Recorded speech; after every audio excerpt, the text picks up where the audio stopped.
Assalamualaikum warahmatullahi wabarakatuh. Perkenalkan, nama saya Cecilia Kalisa Askina dengan NIM 23035050294 dari kelas H Program Studi Gizi Universitas Negeri Makassar. Kali ini saya akan menjelaskan video tentang peran ahli gizi dalam sistem pelayanan kesehatan. Ahli gizi atau dietitian adalah profesional kesehatan yang keahliannya sangat penting dalam pencegahan, kurasi, dan rehabilitas berbagai penyakit.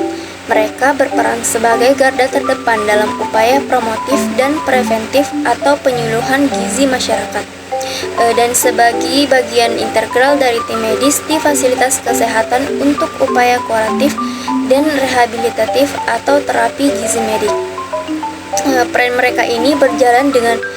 mereka sejalan dengan prioritas Sistem Kesehatan Nasional atau SKN, khususnya dalam mengatasi masalah double burden atau beban ganda gizi, yaitu kekurangan gizi seperti stunting dan wasting, dan kelebihan gizi seperti obesitas dan penyakit tidak menular atau PTM. Nah, adapun tujuan peran ahli gizi dalam SPK yaitu yang pertama mengevaluasi keterlibatan, yang kedua yaitu mengidentifikasi hambatan struktural, yang ketiga yaitu merumuskan strategi penguatan, selanjutnya yaitu data atau informasi. Data yang pertama yaitu sumber daya manusia kesehatan, dan yang kedua yaitu data beban gizi dan penyakit, dan yang ketiga yaitu regulasi profesi, dan yang keempat yaitu data pembiayaan JK. Selanjutnya yaitu analisis masalah. Untuk faktor penyebab keterbatasan peran, yang pertama yaitu kurangnya basis bukti ekonomi kesehatan, yang kedua yaitu regulasi kewenangan yang belum kuat, yang ketiga yaitu fokus pembiayaan kuratif, dan yang terakhir yaitu kesenjangan kompetensi dan distribusi. Selanjutnya yaitu dampak keterbatasan peran, yang pertama yaitu tinggi angka double burden gizi, dan yang kedua yaitu kualitas perawatan pasien menurun, yang ketiga yaitu inefisiensi anggaran JKN. Selanjutnya yaitu tantangannya, yang pertama yaitu integrasi digital, yang kedua yaitu advokasi kebijakan, dan yang ketiga yaitu pendayagunaan di DTPK. Untuk materi terakhir yaitu rekomendasi atau solusi untuk mengoptimalkan peran ahli gizi dalam SKN, diperlukan intervensi kebijakan, pendanaan, dan kelembagaan. Yang pertama yaitu penguatan regulasi dan kewenangan. Aksinya yaitu mengeluarkan regulasi yang secara eksplisit mewajibkan adanya standar minimal jumlah ahli gizi di setiap FKTP dan FKRTL disesuaikan dengan jumlah populasi atau bed occupancy rate.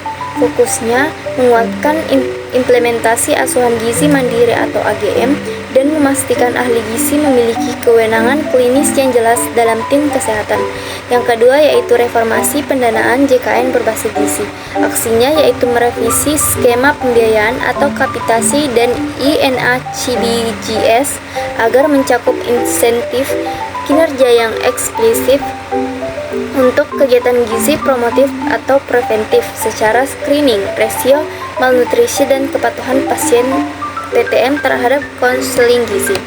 Untuk manfaatnya, mendorong FKTP untuk lebih aktif memobilisasi ahli gizi ke lapangan untuk penyuluhan gizi berbasis outcome kesehatan masyarakat.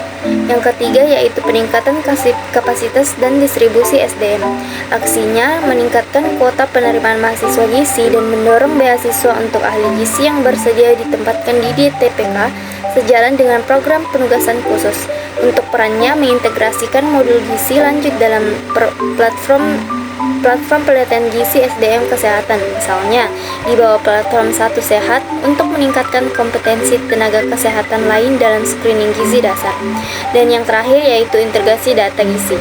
Aksinya untuk memastikan semua data screening gizi seperti antropometri dan riwayat diet menjadi bagian integral dari rekaman medis elektronik pasien, dan memudahkan referral dan follow-up asuhan gizi antar layanan.